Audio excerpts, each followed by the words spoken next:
All right, guys. Wanted to do a funny, yet I guess serious video for everybody today. And it is on the topic of Canada. And does Canada really exist? Now, a lot of the Canadian haters, and they are many after our most recent government's current reign of terror, joke about Canada, this nation, this country, as not being real. And it's pretty funny, and I love the memes. I share the memes, even as a quote Canadian. But it's actually true. And if you listen to some of my earlier podcasts, I talk about the fact that Canada doesn't actually exist in the way we think it does. And this is actually true to different extents of almost every nation.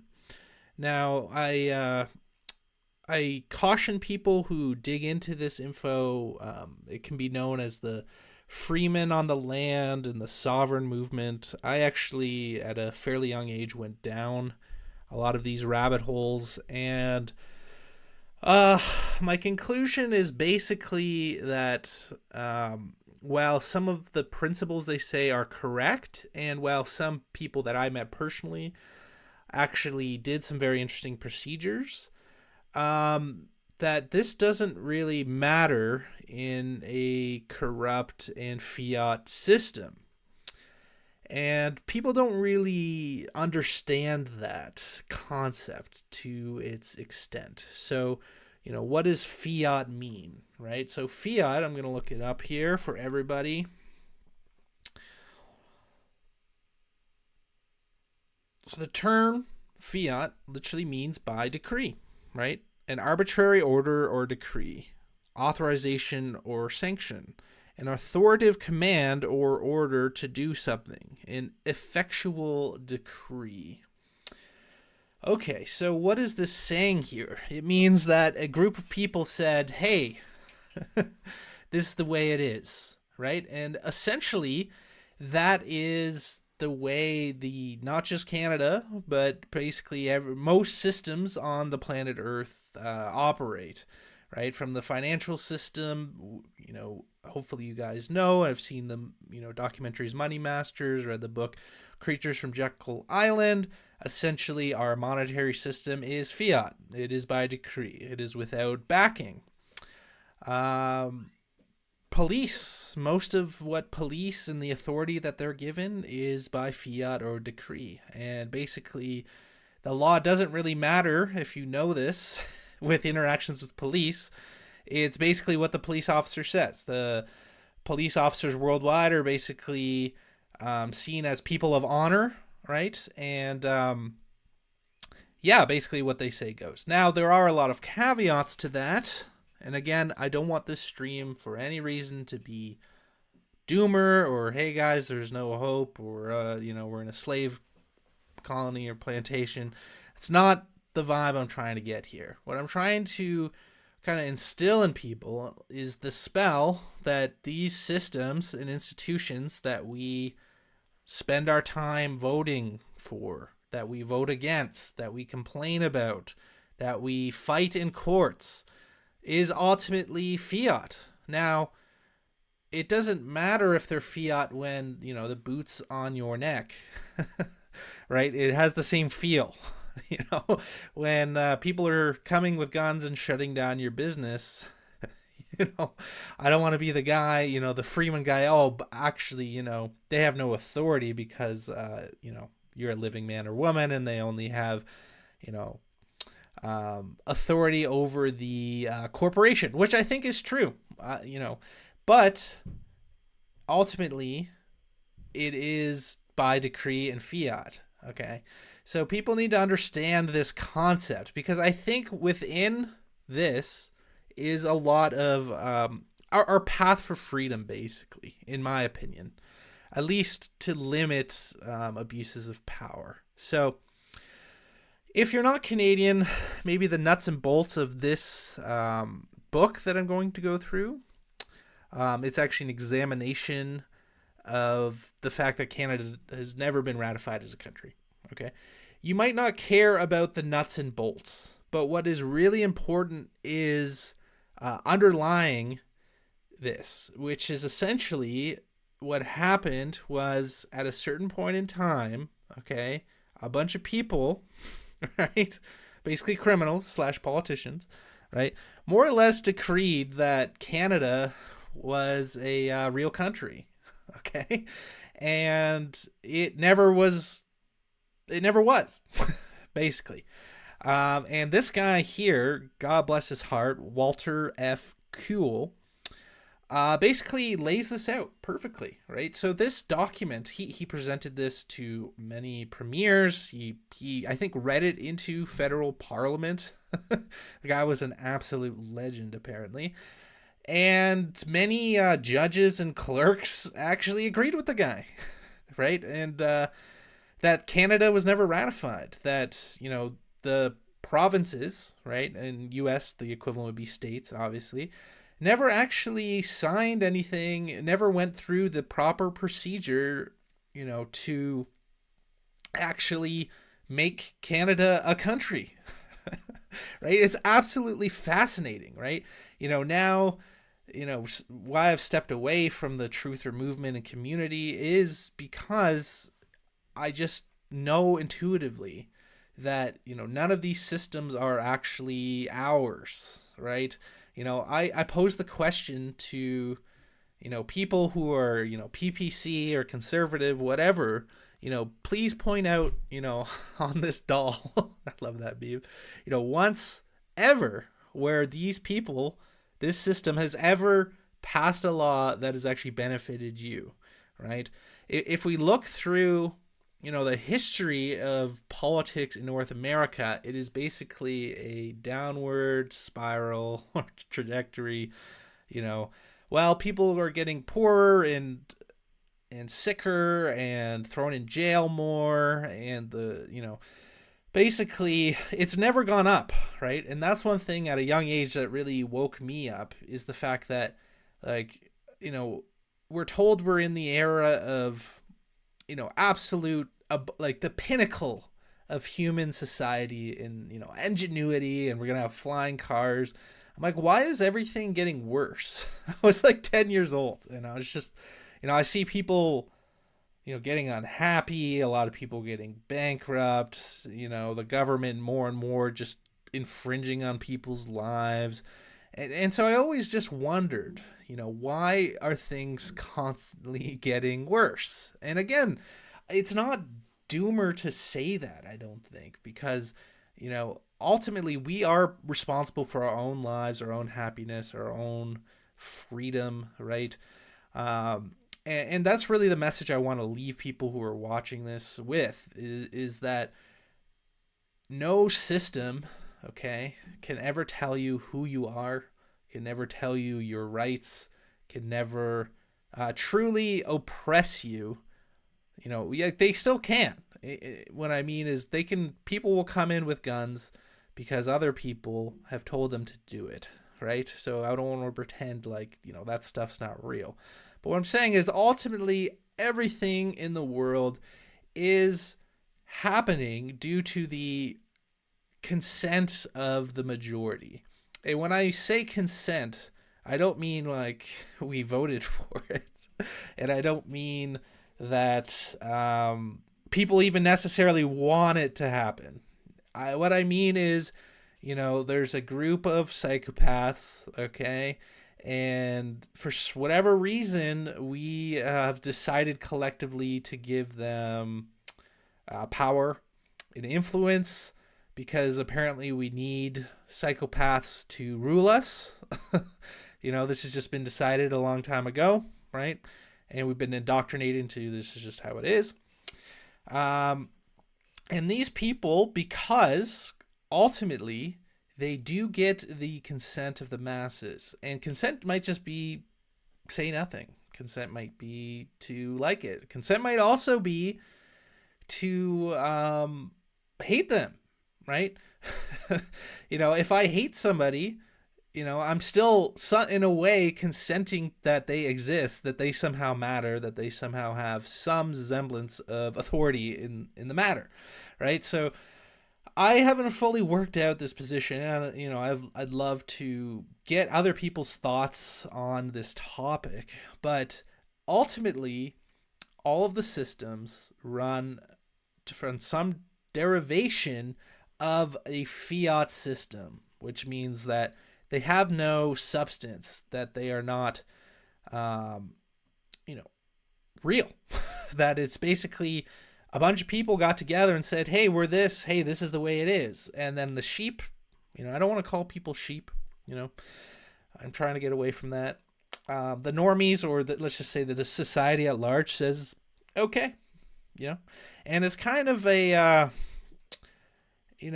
if you look back to George Bush Sr., he talks about the New World Order, and, we're going to have the rule of law, not the rule of the jungle.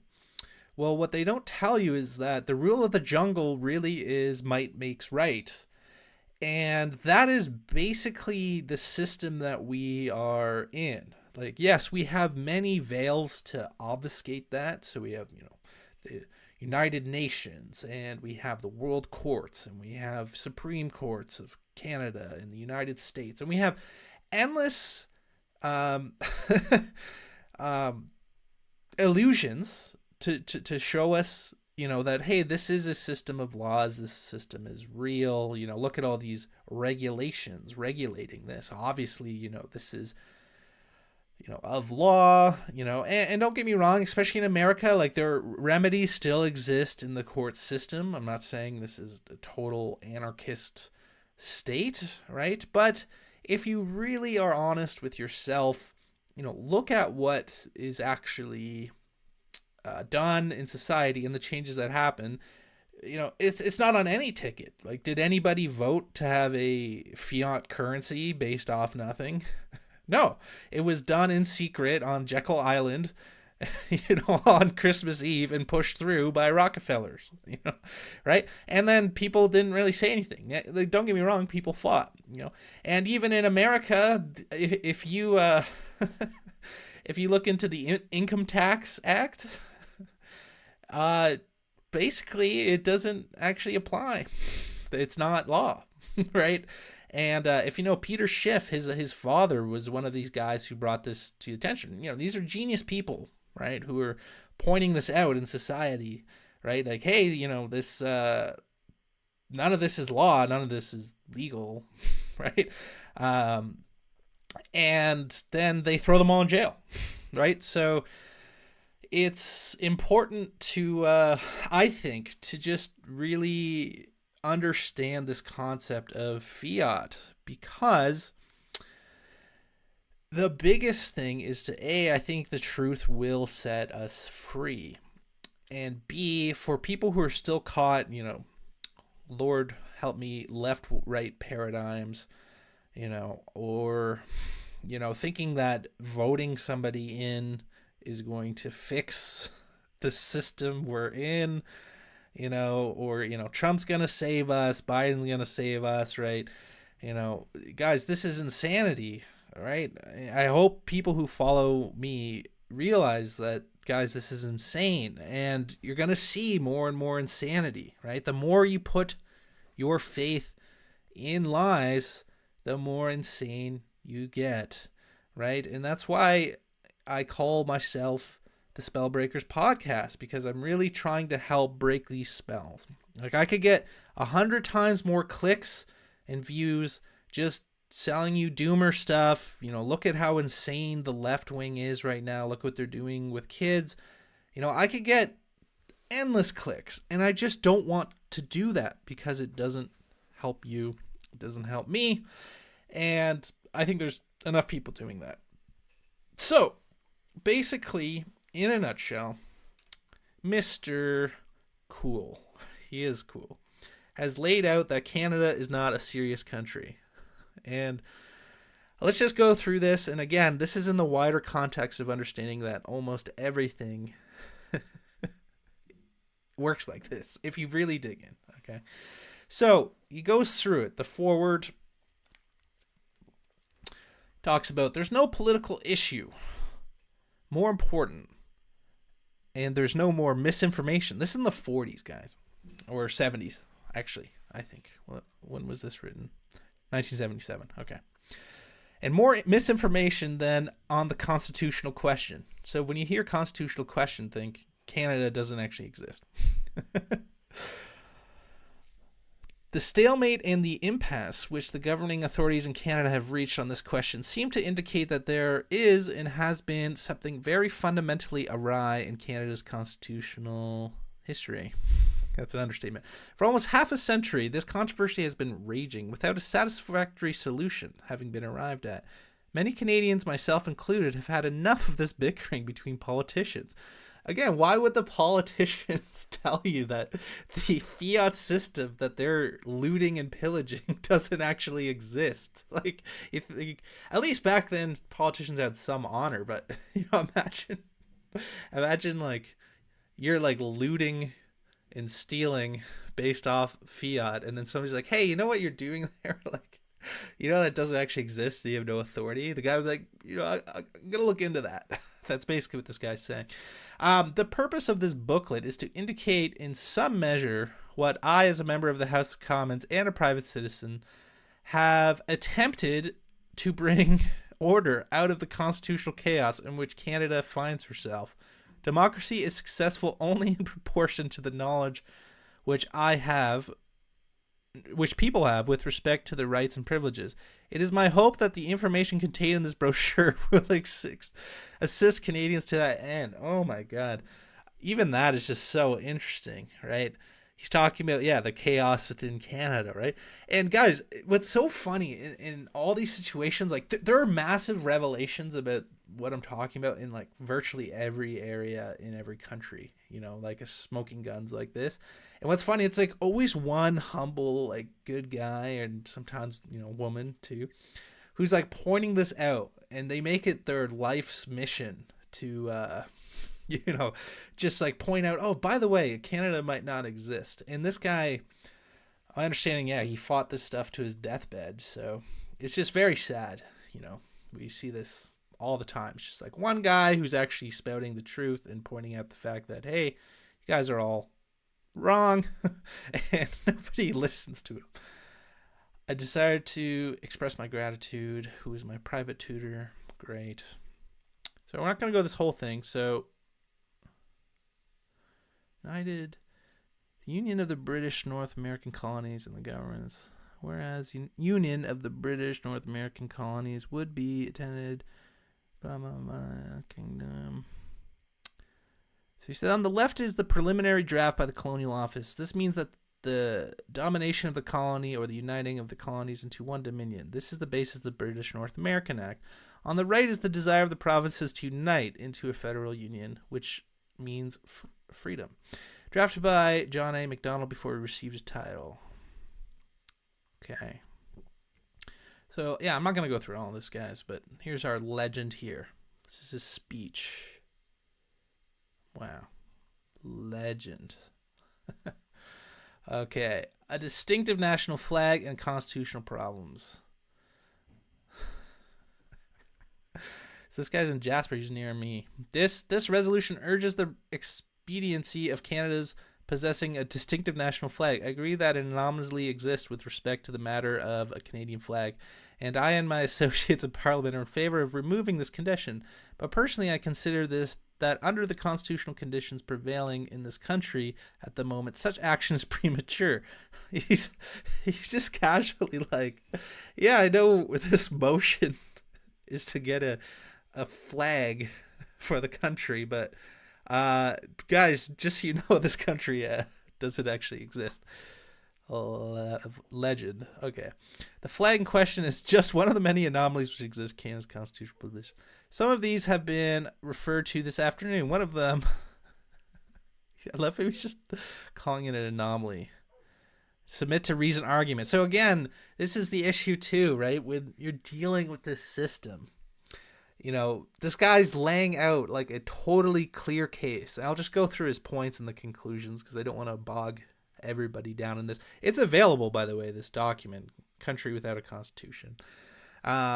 but he's going through what honorable people do, right? He's like, hey, there's anomalies here. Hey, let's submit reasoned argument.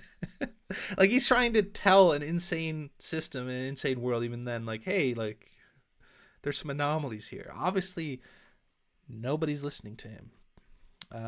Poor guy. The basic premise. Let me go through. Okay. Right, so he goes through. They wanted a union. Okay, basically. They tried to get a union. The union was not federated under the British North America Act, which was basically one of the founding documents of what is Canada. Okay. And they just kept on doing it. They basically at a certain point just said, hey, Canada does exist, and you owe us taxes. That's basically what happened. It's pretty funny. But let's just read his 9-point conclusions. Poor guy. From the evidence which I have thus far submitted, I draw the following conclusions. 1.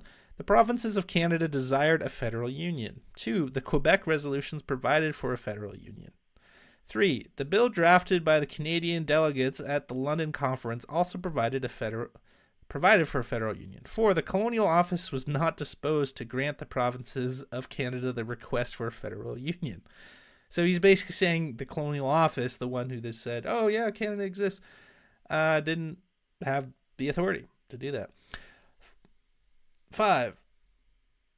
The British North America Act, enacted by the Imperial Parliament, carried out neither the spirit nor the terms of the Quebec resolutions. Number 6. Canada did not become a federal union under the British North America Act, but rather a united colony. The privilege of federating, therefore, was still a future privilege. 7. The Parliament of Canada did not become the government of Canada, much less a federal government. Do you hear that? The Parliament of Canada did not become the government of Canada, much less a federal government. It became merely the central legislature of a united colony, a legislative body whose only power was that of aiding and advising the Governor General as an agent of the Imperial Parliament. There you go. Once again, Parliament of Canada did not become the government of Canada, much less a federal government. It became merely the central legislature of a united colony, a legislative body whose only power was that of aiding and advising the Governor General as an agent to Imperial Parliament. Meaning, your guy's only role was to rule the colony. Basically, legislate their little colonial system back then. 8. The British North America Act, as enacted by the Imperial Parliament, was not a constitution, but merely an act of the Imperial Parliament which united 4 colonies in Canada into one colony with the supreme authority, still remaining in the hands of the British government. Further evidence that the British North America Act was not a constitution and that Canada did not become a federal union, I refer to the definition of the term dominion, which is to be found in Section 18, Paragraph 3 of the Interpretation Act of 1889.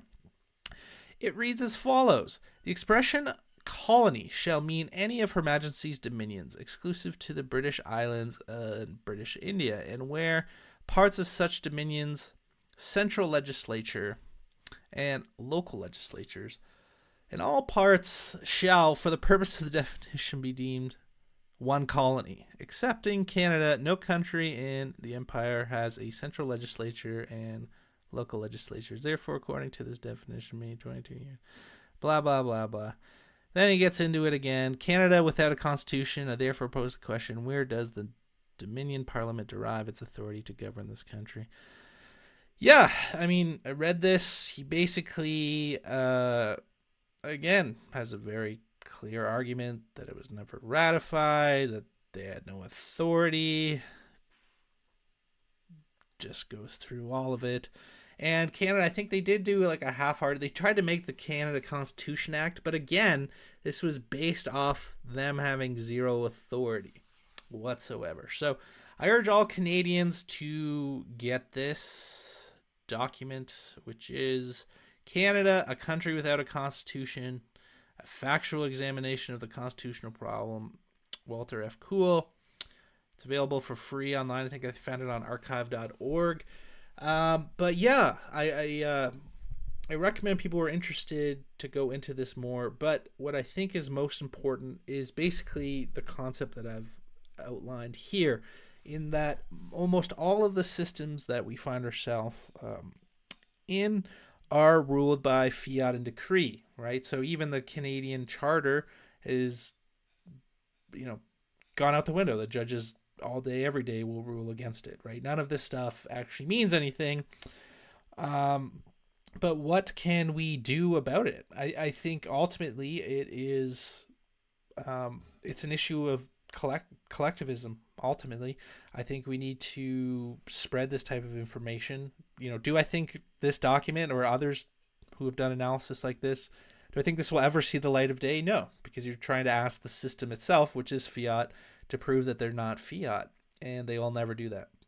But what we can do, I believe, is understand collectively that this is the way a lot of society works, and that they ultimately, no matter what system it is, okay, they need the consent of the masses and the people. And it's because we go along with things, either approvingly or just complaining online, right, or even funding them, right, funding our own demise, that these situations continue. And so, yeah, I just wanted to get this out there.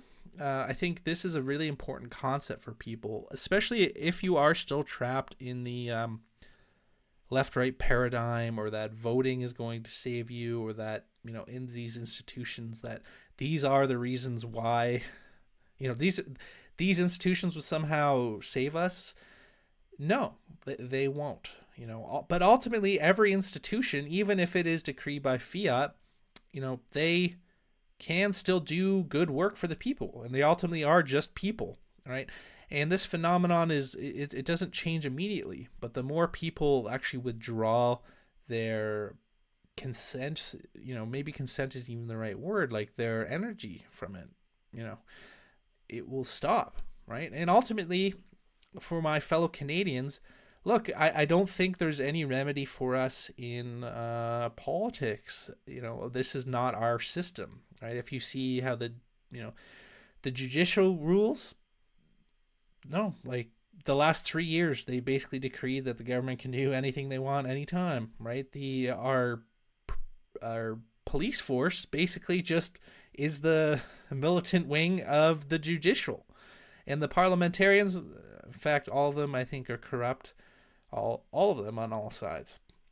And so, based off that, why don't we work together as hardworking Canadians to create something new and something better? I think it's incredible. I like this country in Canada as much as we get made fun of for it, and we should. Look, we have basically the second most oil in the world. We have a ton of gold. We have, I think, the most trees. We have some of the most fresh water. And we could build an incredibly abundant, amazing society, right? Like, the politicians don't do anything. They don't do anything. They haven't built a single home. They don't do anything, but we keep giving our power to these people. Instead, I mean, imagine if we had just all the people, the truthers. Imagine if we had all the truthers, like, okay, 1 million in Canada. Imagine if we had 1 million hardworking, blue collar, talented people sitting down and actually building a system that works, that is profitable, that instead of every year it getting worse and people getting impoverished, that we build a system that lasts for generations. That's a system for the people. I am a dreamer in that respect, because it might sound totally insane, but I think it's easily doable, because that's all any of these systems are. It's basically done by the masses, right? The reverse is that a tiny group of psychos, right, put their system in place, and then we are trained from birth from the schools that they put us in, that we fund, to tell us, no, no, no, like this is the way the system is, always has been, that meme. And then we just do it, right? And then when we get mad, we yell at people in some building, in Ottawa, when honestly these people are, it's pure fiat, guys. Like this is a little behind the veil kind of stuff, because it doesn't exist. And I found this out a long time ago, and it blew my mind. I was like, what do you mean Canada can't exist? Like, well, how do we have this? How do we have that? It's because essentially a bunch of people just did it, and then the masses went along with it. And they're like, oh, okay. But yeah, reality doesn't really matter to these people, like the facts of the situation. Like our boy Walter F. Cool here. Dude probably had a lot of sleepless nights because he was correct. But it doesn't matter if you're correct. It's how things actually work. And this is how it works. It's fiat decree. But within that, it ultimately is the consent of the majority, right? I even wonder, imagine if America, instead of worrying about their elections, what about, hey, why don't we stop the Federal Reserve? Why don't we have the government issue our own money? That would change the world. A lot of things, guys, would change the world. But at the very least, my recommendations, because I don't like to discount the people that I know that have suffered under these fiat systems. A lot of people I know have, it's really bad stuff. So, as much as you can, I would limit your interactions with this system as much as you can, and get the word out. Hey, Canada doesn't exist. But most importantly, plant the seeds, right, of a vision of what you would like. What kind of world do you want to live in? For me, that is taking this landmass that has the most abundant resources in the world and using that in a smart way to provide abundance and health and happiness to the people for generations, and to build systems and technologies that get better every day, every month, every year, every generation, so that we leave a legacy for our children. It is actually so easy to do and so possible. Will it happen? I don't know. I hope so. I'd like it to be so, but we'll see. Anyways, guys, hope that was interesting. Please let me know what you think in the comments, especially you Canadians. And stop telling me to vote, because I don't want to.